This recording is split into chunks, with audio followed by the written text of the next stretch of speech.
Бисмиллах, менің алтын көрермендерім, қалдарыңыз қалай? Мен бүгін винегрет салатын дайындайтын боламын. Өте әдемі, тойымды және оңай тез дайындалатын салаттардың бір түрі. Енді бізге керегі ең алдымен мен осы свекломды, морковымды, сәбізімді суға пісіріп алдым. Суға пісіретін кезде тұз саласыздар. Сосын корнишон, яғни огурцы керек болады, банкідегі қуырылған жуа. Ең алдымен біз сәбізімізді кішкене төрт бұрыштап турап дайындап аламыз.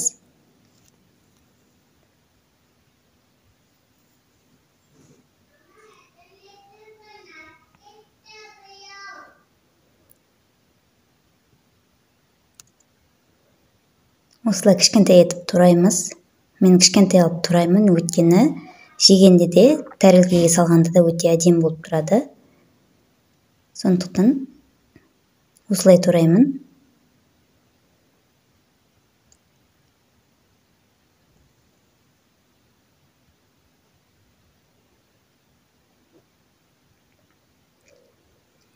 Және де сіздер осы видеоны соңына дейін қараңыздар. Және осы видеоға қатысты өз пікірлеріңізді қалдырсаңыздар. Ол өте мен үшін маңызды. Сондықтан пікір жазуды ұмытпаңыздар.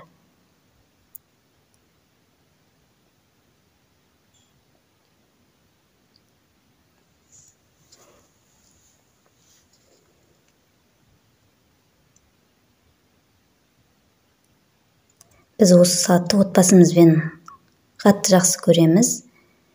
Және балаларым да осыны жақсы жейді. Сондықтан мен осы салатты жиі жасап тұрамын.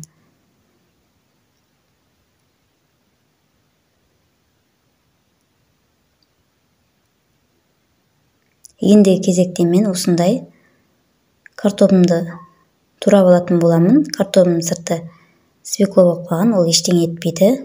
Бәрібір араластырып кететін болғандықтан турай бересіздер.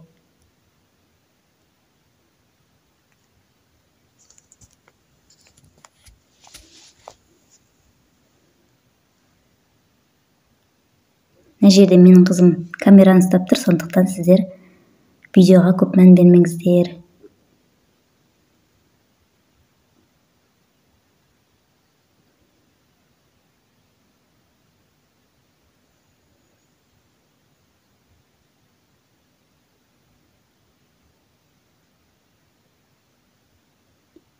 Картопты мен осылай тураймын. Өте үлкен де емес, кішкентай да емес, орташа етіп турап жатырмын.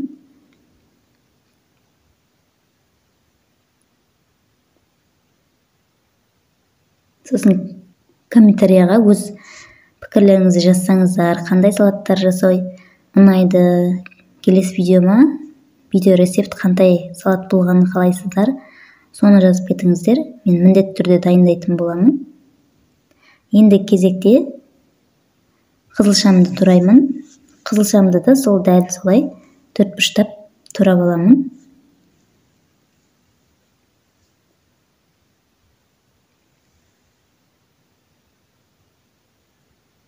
Осы қызылшамның да өте пайдасы көп. Қан көбейтуге де сондай витамин салат бұл.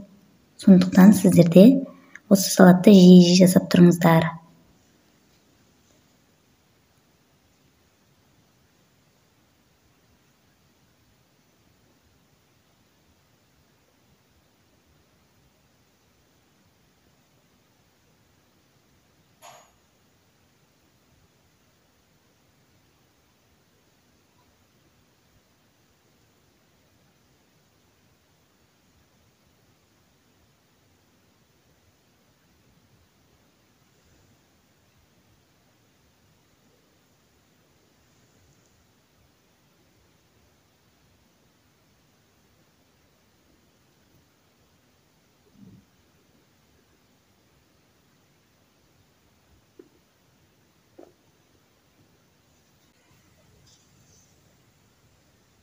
Свекломды да турап болдым.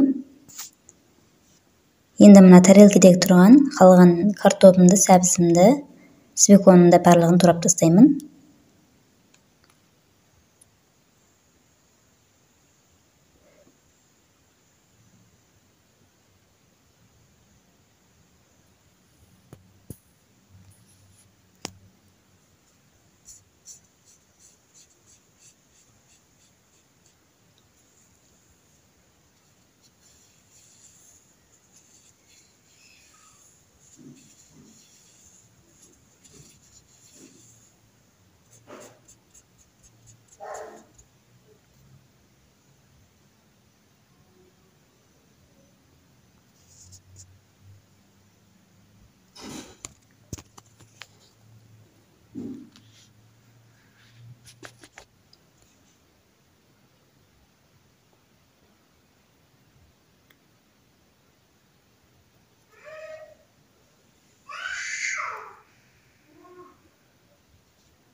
Енді кезекте осындай картобымды тураймын.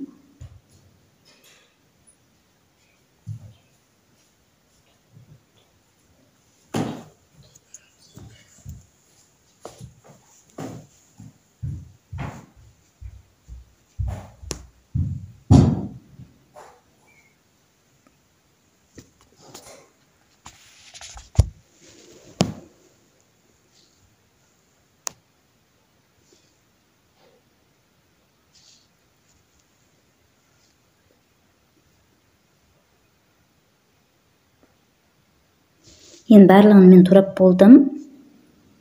Енді біз осындай туралған огурцинімді қосатын боламын.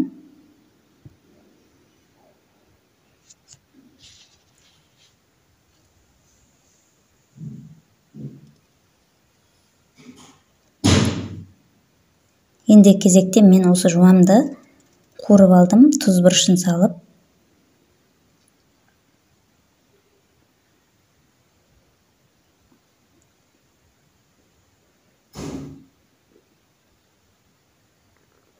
Енді азғантай тұз қосатын боламын. Тұзымды кішкене азырақ мөлшерде қосамын, өйткені мен суға пісіріп алғанда тұз қосқан болатынмын. Сондықтан азғантай қосамын. Енді кезекте осыларды жақсылап араластырамын. Тұзды бір-біріне жақсылап сіңуі керек, сондықтан жақсылап араластырып алыңыздар.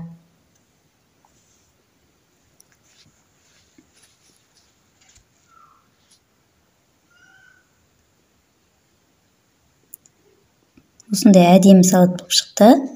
Дастарханымыздың да сәнін ашып тұратын осындай әдемі салат. Қонақтарыңыз да риза болады. Жасалу жолы өте оңай, тез дайындалатын салаттар.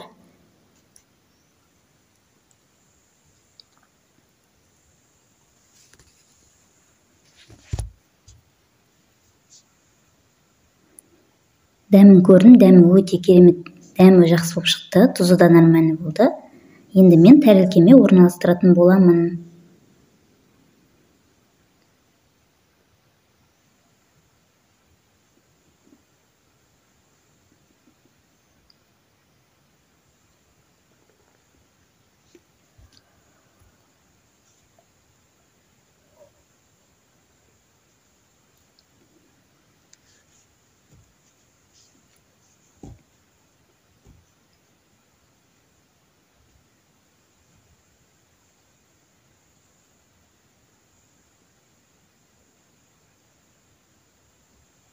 Міне дайын болды салатымын.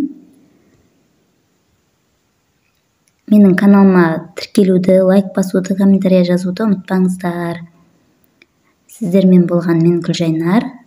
Сау болыңыздар. Келесі видео рецептте көріскенше. Рахмет, видеоның соңына қарағандарыңызға рахмет.